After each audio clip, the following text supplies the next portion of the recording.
मेरी अपनी सबकी है ये, मेरी अपनी सबकी है ये, आज ही नहीं कल की है ये, अपने हक अधिकार दिलाती आपकी बातें, आपकी बातें, आपकी बातें, आपकी बातें। हर मुश्किल का हल है सुझाती, जीने की एक राह दिखाती, अंधियारे में राह दिखाती आपकी बातें, आपकी बातें, आपकी बातें, आपकी बातें।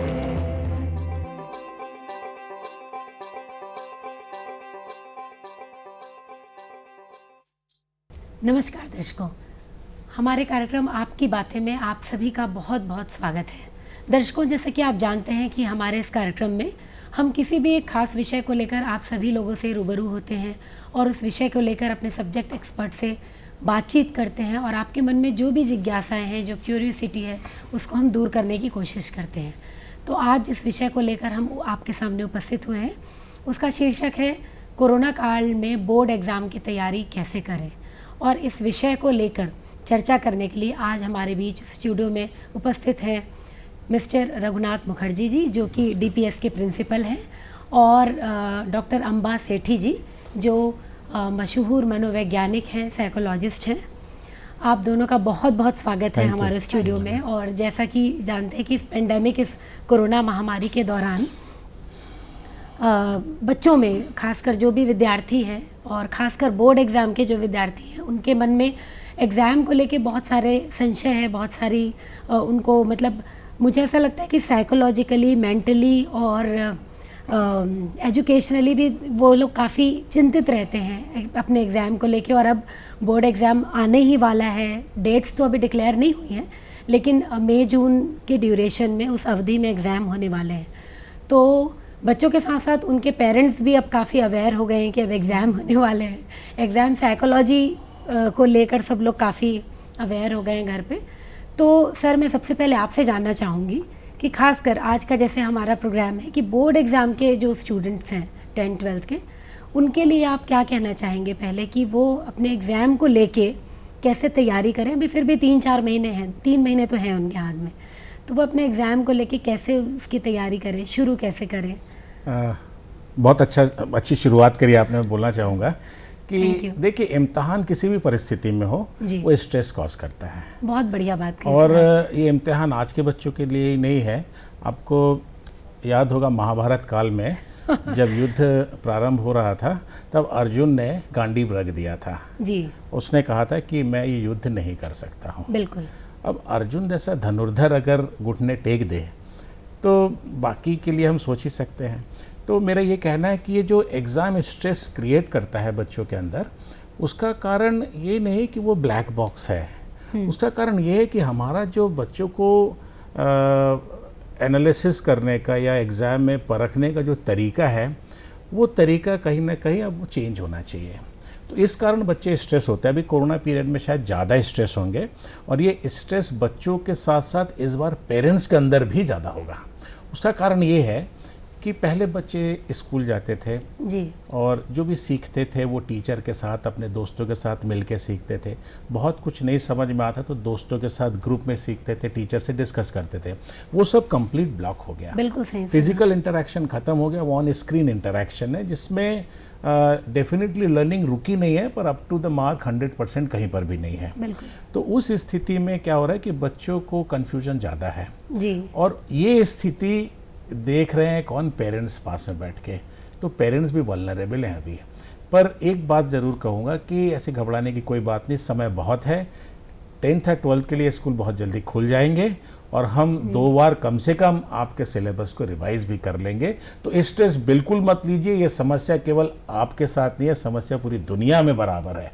मैम, जैसे अभी ये इस कोरोना महामारी के दौरान बच्चे स्कूल नहीं जा पा रहे हैं, ऑनलाइन क्लासेस अटेंड कर रहे हैं, तो कहीं ना कहीं उनका अपने टीचर्स से, अपने स्कूल में फ्रेंड्स से जो फिज़िकल इंटरेक्शन होता है या टीचर से जो प्रॉपर इंटरेक्शन होता है, वो नहीं हो पाने की वजह से वो काफ़ी स्ट्रेस में है। और अब बोर्ड एग्ज़ाम के डेट्स तो भी नहीं आए, लेकिन एक ड्यूरेशन पता चल गई है कि मई जून में बोर्ड एग्ज़ाम्स होंगे।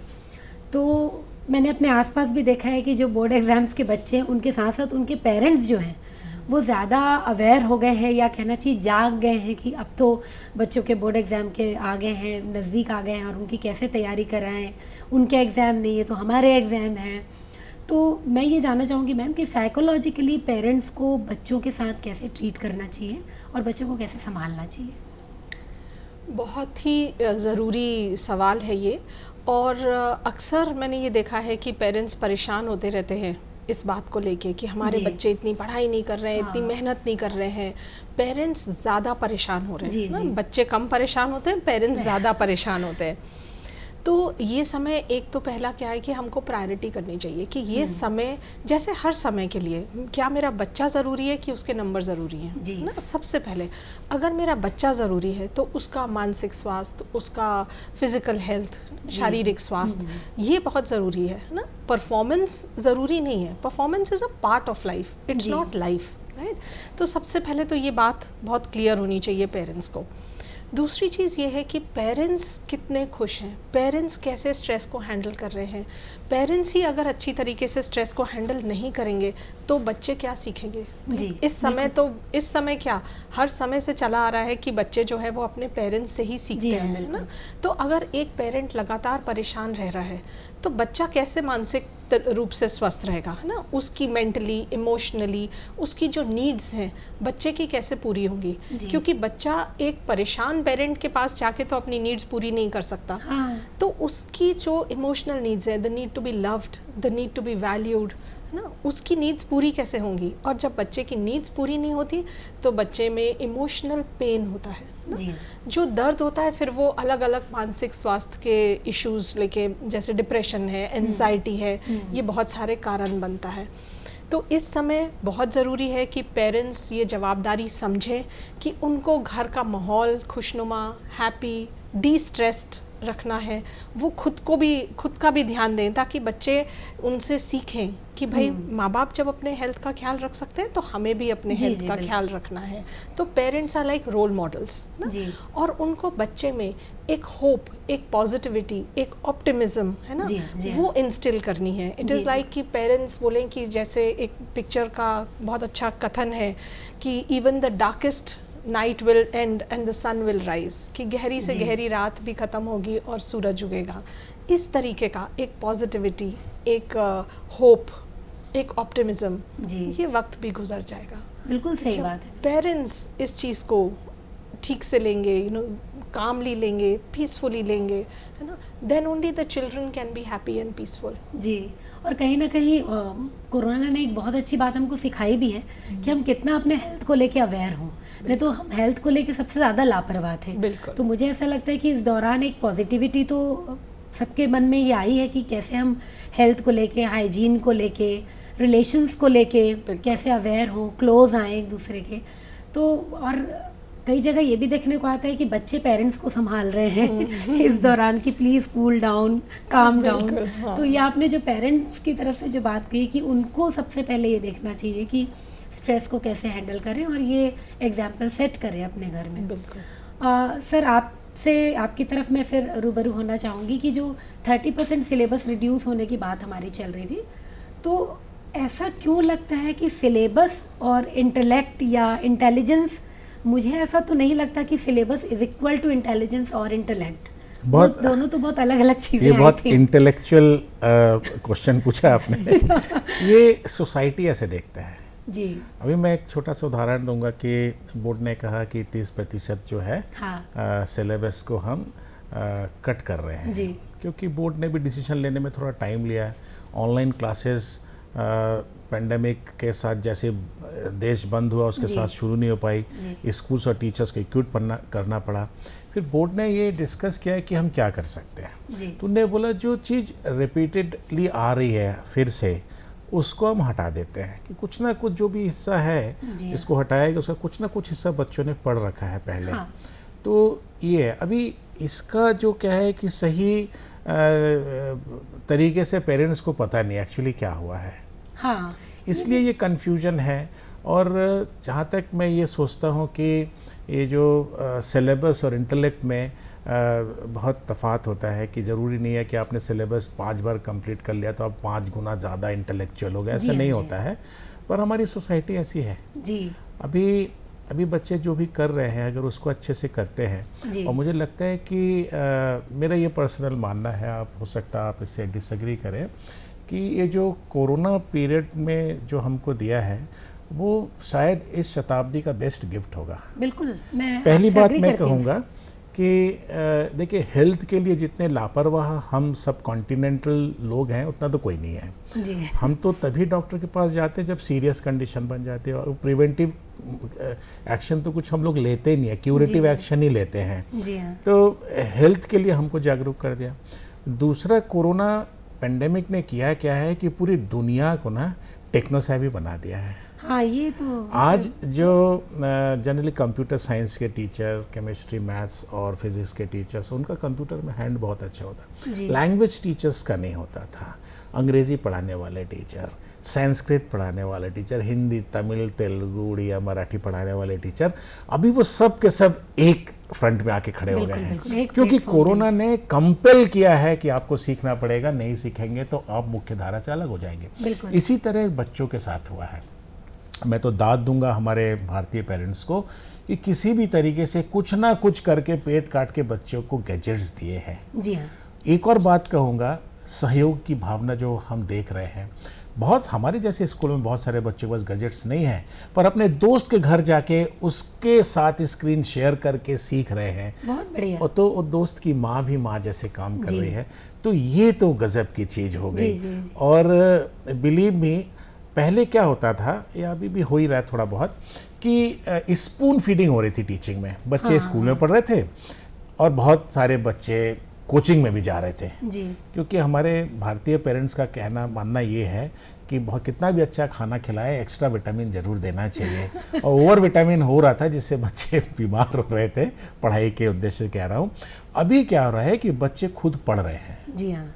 तो जब सेल्फ लर्निंग होती ना, वो इंटेलेक्ट में ऐड ऑन करता है। ये आपने बहुत अच्छी ये बात कोई की, पका जी। पकाया खिचड़ी नहीं दे रहा है। टीचर बच्चे को गाइडलाइन दे रहे हैं, गाइड कर रहे हैं, बच्चे पढ़ रहे हैं।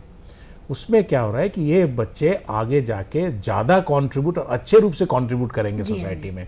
पर हाँ, एक इसका लूप होल भी बता रहा हूँ कि पहले तो बच्चे जो स्कूल में जब आ रहे थे, टोटल टीचर के ग्रिप में, कंट्रोल में थे। टीचर का हाथ उसके कान तक पहुंच रहा था। अभी टीचर का हाथ नहीं पहुंच रहा है। टीचर आज भी, बच्चे जो हैं टीचर से घबराते हैं। आज मैंने काम नहीं किया है तो टीचर से डर लगता है। एक्चुअली डर वो खुद से लगता है। जी। तो उस दबाव में बच्चे कर रहे थे, उस दबाव में बच्चे सीख रहे थे, पढ़ रहे थे। अभी क्या है कि जो स्कूल और टीचर का जो कंट्रीब्यूशन था ये वाला, वो कंप्लीटली विड्रॉन हो गया है, केवल पेरेंट्स का है। घर में पेरेंट्स की बाकी जिम्मेदारियां भी हैं। तो जहाँ पे पेरेंट्स बच्चों को ठीक से देख नहीं पा रहे हैं, वहाँ पे बच्चों का बहुत बड़ा नुकसान होगा। जी। तो मेरा एक हम्बल रिक्वेस्ट है पेरेंट्स से कि बच्चों को देखते रहे, वो क्या पढ़ रहे हैं, कितना पढ़ रहे हैं, कितना होमवर्क मिला, कितना कर लिया है, कितनी तैयारी नहीं हुई है। शिक्षकों से फ़ोन पे बात करें, क्या चल रहा है। जब तक टीचर और पेरेंट्स हाथ नहीं पकड़ेंगे तब तक बच्चे को उद्धार नहीं होगा। जी, बच्चे तो अबोध बालक हैं, उनको तो अपना भला बुरा सारे बच्चों को नहीं समझ में आता है। जी, जी। तो इसलिए ये पेंडेमिक पीरियड एक तो बहुत अच्छा होगा बहुत बच्चों के लिए, और कुछ के लिए नुकसानदायक भी जी होगा हाँ। जो थोड़ा इंटरेस्ट नहीं लेते हैं। जी सर, बिल्कुल। मैम, आपसे एक चीज़ पूछना चाहूँगी मैं कि जैसे सर ने कहा कि कोरोना ने सबको टेक्नो फ्रेंडली बना दिया, ये बहुत अच्छी बात भी है, लेकिन कहीं ना कहीं इसके कुछ ड्रॉबैक्स भी हैं, क्योंकि पूरी तरीके से टेक्नोलॉजी पे डिपेंड हो जाना, और आप ये कह सकते हैं कि सब कुछ अब टेक्नोलॉजी कर रहा है। तो मुझे ऐसा लगता है कि कहीं ना कहीं इसका जो एक टीचर का पर्सनल टच होता था, इमोशनल टच होता था, जो प्रिंसिपल का अपने स्कूल के हर एक बच्चों के साथ एक जो कंसर्न होता था, वो अब कहीं नहीं रह गया है। और टेक्नोलॉजी जो है वो कहीं ना कहीं इमोशनली तो लैकिंग होती है, इससे यानी कमी होती है। तो मैं आपसे जानना चाहूँगी कि साइकोलॉजिकली इन चीज़ों को कैसे इम्प्रूव किया जाए बच्चों में। हाँ, तो एक तो इमोशनल डिपेंडेंस बच्चों की पेरेंट्स के ऊपर बढ़ गई। जी जो हाँ। पहले क्या थे, बच्चे स्कूल जाते थे, जी। स्कूल में अपने दोस्तों से मस्ती करते थे। School is not only for learning, है ना। स्कूल तो आप फन भी करते हो, आपके दोस्त भी होते हैं, सोशल लर्निंग होती है, इमोशनल लर्निंग होती है। अब क्या हो गया है, सिर्फ घर में वो लर्निंग जो है वो घर में हो गई है। तो ऑल द मोर जवाबदारी किसकी हो गई? पेरेंट्स की, कि घर में ही आपको उनको सोशल स्किल सिखानी है, इमोशनल रेगुलेशन सिखाना है। और जैसे इसके पहले आपने बात करी इंटेलेक्ट की, है ना? जी। इमोशनल इंटेलिजेंस 80% सक्सेस के लिए रिस्पॉन्सिबल होता है। हाँ, IQ ये तो सिर्फ 20% रिस्पॉन्सिबल होता है ना? बिल्कुल तो वो इमोशनल इंटेलिजेंस सिखाने का दायित्व, जो पहले आप एक्सपोजर मिलता था, आप बाहर जाते थे, उन सब चीज़ों से होता था, अब वो जवाबदारी पेरेंट्स के ऊपर और ज़्यादा आ गई है। जी। प्लस जब ये कोरोना काल धीरे धीरे जैसे ख़त्म होगा, वैक्सीन आएगा, वापस से उनको एक नॉर्मल स्ट्रीम में इंटीग्रेट करना और डिजिटल डिटॉक्स करना, हाँ, वो समय, वो डी एडिक्शन बहुत ज़रूरी ये होगा। बहुत बड़ी जिम्मेदारी बहुत होगी। बड़ी जिम्मेदारी होगी जी। हम सब की, सिर्फ पेरेंट्स की नहीं है, as a society, as a whole, जी हाँ, जी हाँ। है ना? क्योंकि बच्चा तो एक सोसाइटी का प्रोडक्ट है। बच्चा सिर्फ बोलें कि सिर्फ पेरेंट्स की जिम्मेवारी है, नहीं, एक पूरी समाज का बिल्कुल। जिम्मेवारी होती है ये। तो उस समय जिस तरीके से हमको इनको और अच्छे वेन्यूज़ देके, चाहे स्पोर्ट्स है, चाहे एक्टिविटीज़ हैं, उनमें कैसे बच्चों को इन्वॉल्व करें कि वो डिजिटल डिटॉक्स की तरफ जाएं। बिल्कुल ये बहुत सही। एक और चीज़ ऐड करूँगा यहाँ पे, जो इंडियन सब कॉन्टिनेंट में टीचिंग है, वो टीचिंग के साथ टचिंग भी है। फिजिकल टचिंग की बात नहीं कर रहा मैं, उसके इमोशन को टच करना, उसके सोल को टच करना है। अब अगर टीचिंग के साथ टचिंग नहीं है तो वो प्रोडक्ट फिनिशिंग नहीं होगी उस प्रोडक्ट में। जी जी। तो ये एक हॉलो ज़रूर क्रिएट हुआ है, पर इसके पहले 100 साल पहले भी बहुत बड़ा पेंडेमिक था, वो भी चला गया, निश्चित रूप से ये भी चला जाएगा। और मेरे को उम्मीद है कि बहुत जल्दी चला जाएगा ये जी, पेंडेमिक, बिल्कुल सही। और ये क्षतिपूर्ति हो जाएगी बहुत जल्दी से। पर हमको इसका ध्यान रखना पड़ेगा कि इस दौरान जो स्ट्रेस क्रिएट हुआ, तनाव क्रिएट हुआ, उससे कहीं आपस में तार टूटे ना, जी, पेरेंट्स का हाँ। बच्चों से, बच्चों का पेरेंट्स से, स्कूल का पेरेंट के साथ। ये बहुत ज़रूरी है। सबको ये मान के रखना है कि ये टेम्परेरी फेस है, ये निकल जाएगा। और जैसे लाइफ बहुत क्रिकेट के गेम के करीब है। जब हम डिफ़िकल्ट पिच पे खेलते हैं, बॉल उछाल लेती है, तब हम डक करते हैं। तो ये डक करने का टाइम है, थोड़ा डक करें, ये देखते हुए कि हमको नुकसान ना हो। दर्शकों, आगे भी ये चर्चा जारी रहेगी, लेकिन हम रुकते हैं एक संदेश के लिए। अरे ओ साहबा, कोरोना वायरस से बचने के कितने उपाय रे? सरदार 3। अरे साहबा, डरो मत रे, बोलो बोलो। सरदार, पहला है लोगों से दूरी बनाए रखना, बार बार साबुन से हाथ धोना या सैनिटाइज करना, और सबसे जरूरी है घर पे रहना। अधिक जानकारी के लिए संपर्क करें स्टेट हेल्पलाइन या 24 घंटे वाली national helpline toll free number 1075।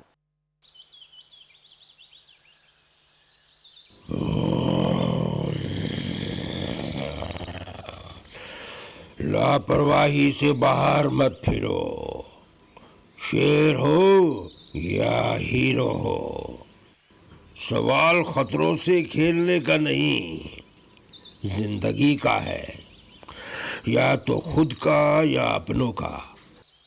Corona के आगे बलवान भी नहीं टिक पाएगा, पर बचने के उपाय है। समझदारी से घर में रहना, बार बार हाथ साबुन से धोना या सैनिटाइज करना।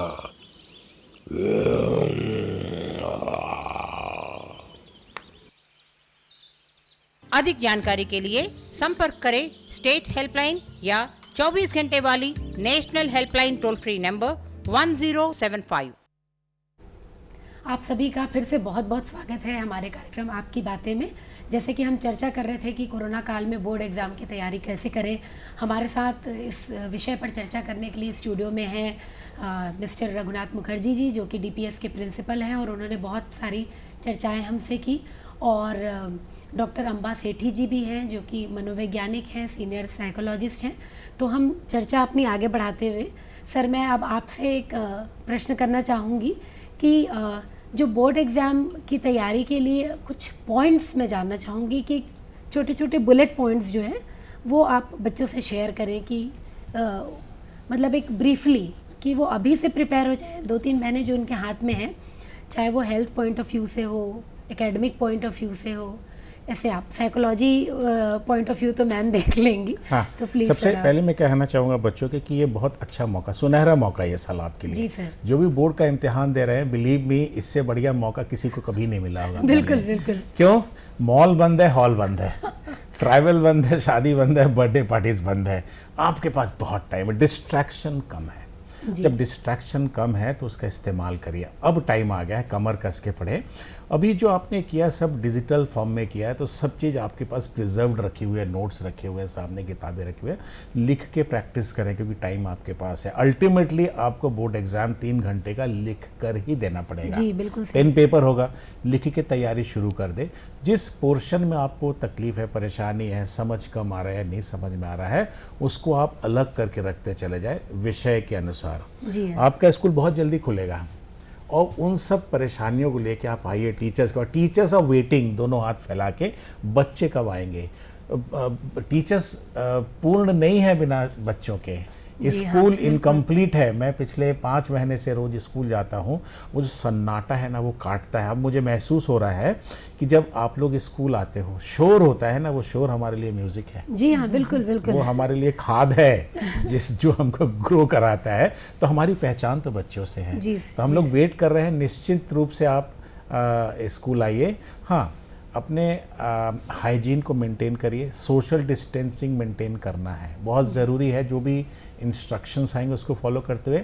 जहाँ तक रही एकेडमिक सिलेबस की बात, हम कंप्लीट करेंगे, रिवाइज करेंगे और फिर से रिवाइज करेंगे आपके लिए। तो टेंशन लेने की बात नहीं है और देने की बात भी नहीं है किसी को। आप निश्चित रूप से आइए, हम आपका कंप्लीट कोर्स करेंगे और पिछले सालों की तुलना में मैं आपको वादा करता हूँ रिजल्ट इस बार ज़्यादा बेहतर होगा। साइकोलॉजिकल पॉइंट ऑफ व्यू से आप बताएंगे कि बच्चों को किस तरीके से बोर्ड एग्जाम की तैयारी इन 2-3 महीनों में करनी चाहिए? बिल्कुल ये तो है कि हमको मेहनत तो करनी है। मेहनत का तो कोई विकल्प होता नहीं है ना। तो मेहनत के साथ साथ अपने मेंटल और फिजिकल हेल्थ का ख्याल रखना है ना। एक तरीके की मेहनत होती है, हम किस तरीके से पढ़ने जाएंगे दुखी होके, परेशान होके कि ओहो पढ़ाई करनी है, बहुत बुरी चीज़ है ये। तो एक ये अप्रोच होता है पढ़ाई को, है ना। और दूसरा अप्रोच होता है wow I have to learn this. और ऐसा माना गया है, रिसर्च भी ऐसा बोलता है कि जब हम हैप्पी होके, क्यूरियस होके, एक्साइटेड होके पढ़ाई करते हैं तो हमारी लर्निंग बेटर होती है। तो क्यों ना हम इस लर्निंग के पीरियड को बहुत हैप्पीनेस से, बहुत क्यूरियोसिटी से, है ना, बहुत एक्साइटमेंट से कि यस अब तो एग्ज़ाम आने वाला है, अब तो 3-4 महीने की बात है and then will pass out of school. या 10th वाले अब 11th में चले जाएंगे। इतने सारे सब्जेक्ट्स जो उनको आज पसंद नहीं हैं वो सब्जेक्ट्स उनको पढ़ने नहीं पड़ेंगे क्योंकि 11th में तो वो अपने चॉइस के सब्जेक्ट्स ले लेंगे। तो एक हैप्पीनेस, एक क्यूरियोसिटी, एक पॉजिटिविटी के साथ इसको अप्रोच करें। बिल्कुल सही। फिज़िकल हेल्थ को मतलब अपने शारीरिक स्वास्थ्य को इग्नोर ना करें। थोड़ा एक्सरसाइज, ऐसा नहीं कि दिन भर डेस्क पे बैठे हैं, उससे बच्चों को गर्दन में दर्द, पीठ में दर्द। तो physical inactivity is not good for health. तो फिज़िकली कोई ना कोई फॉर्म ऑफ एक्सरसाइज, योगा है, चिगोंग है, बहुत सारे ऐसे एक्सरसाइज हैं जो हम कर सकते हैं। कुछ नहीं तो वॉकिंग कर सकते हैं, है ना। फिज़िकल हेल्थ का ख्याल रखें, है ना। और तीसरी चीज़ कि कभी भी ये ना सोचें कि फेलियर जो है वो किसी के लिए भी फेलियर नहीं होता है। फेलियर से डरे नहीं। Failure is only a learning lesson. There are no failures in life, there are learning lessons. तो लर्निंग लेसन जो भी उनके सामने लाइफ में लेसन्स आए हैं, उनसे क्या, इवन कोरोना काल से क्या सीख सकते हैं, दैट इज़ इम्पॉर्टेंट। तो हमारा फोकस जो है वो इस पे होना चाहिए कि what has been the learning of this time, है ना। किस तरीके से हम इस एडवर्सिटी को, प्रॉब्लम को फेस करते हैं। क्योंकि एक छोटी सी चीज़ मैं यहाँ समझाऊंगी कि एक हमारी लाइफ है और एक लाइफ की सिचुएशन है ना। Corona, boards, these are life situations, they are not life. We have to learn to distinguish between life और लाइफ सिचुएशंस। बहुत अच्छी बात है। सिचुएशंस को हैंडल करना है, सिचुएशंस को फेस करना है और आगे बढ़ना है। इस दौरान हम अपनी लाइफ की अहमियत को खोना नहीं चाहिए। क्योंकि बहुत सारे बच्चे, पेरेंट्स परेशान होके, स्ट्रेस, डिप्रेशन, एंजाइटी जो बढ़ रहा है, इसको हमको बोलना चाहिए कि this is life, life is beautiful, we are blessed to have this life. इस तरीके से जब हम लाइफ को लेंगे तो हमारे पे ज़्यादा हिम्मत होगी कि हम एक लाइफ सिचुएशन को हैंडल कर सकें। मैडम ने भी एक बहुत अच्छी बात कही। बच्चों और उनके पेरेंट्स को मैं रिपीट करना चाहूँगी कि दिन भर बैठे ना रहें। खासकर पेरेंट ऐसा उम्मीद करते हैं कि बच्चे दिन रात पढ़ाई करें, बीच बीच में आप उठें, कुछ अपनी पसंद का भी काम करें, कुछ अपने शौक़ को पूरा करें। सर, क्योंकि अब समय होता जा रहा है, ये डिस्कशंस तो इतना अच्छा लग रहा है, ऐसा लग रहा है कि मैं खुद एक स्टूडेंट हूँ और आप लोगों से बहुत सारी चीज़ें सीखने को मिल रही हैं, लेकिन कहीं ना कहीं समय हमें बाध्य करता है। फिर भी मैं आपसे एक गुजारिश करूँगी कि और बोर्ड एग्ज़ाम के लिए कुछ इम्पोर्टेंट कोई बात छूट रही हो तो आप हमारे बच्चों से या उनके पेरेंट्स से आप कोई सलाह देना चाहें तो। सलाह मैं ये कहूँगा कि पेरेंट्स को अभी टीचर्स के ऊपर कंप्लीट फेथ रखना होगा, क्योंकि डॉक्टर्स और पुलिस के साथ साथ टीचर्स भी कोरोना वॉरियर बन के उभरे हैं। जी सर। जब पूरी दुनिया ने घुटने टेक दिए थे, जब पूरे दुनिया के मेडिकल सिस्टम को नहीं समझ में आ रहा था इसको डील कैसे करें, तब टीचर्स ने अपनी क्लासेस शुरू कर दी थी। तो have trust and teachers and gurus, ये बुरा वक्त निकल जाएगा।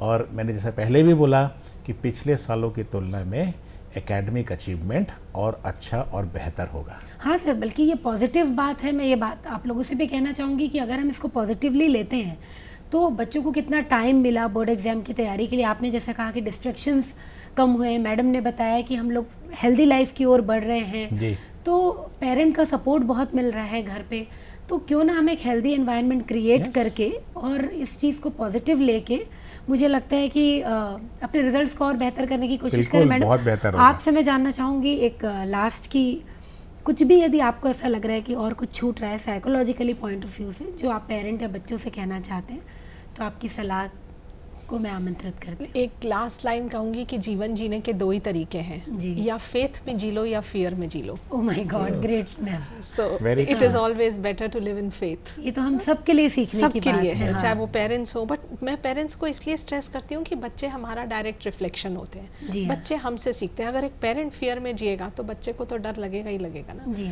तो फेथ में जिए, है ना। जैसे अपनी गीता में भी हज़ारों साल से कहा जा रहा है, जो होता है अच्छे के लिए होता है। हाँ।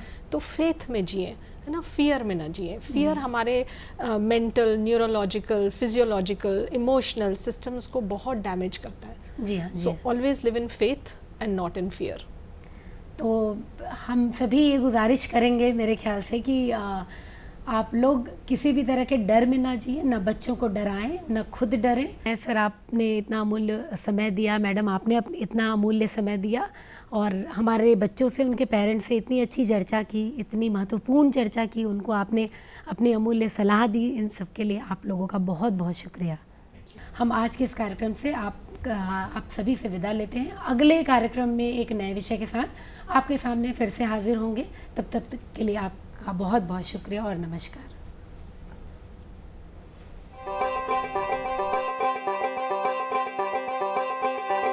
मेरी अपनी सबकी है ये,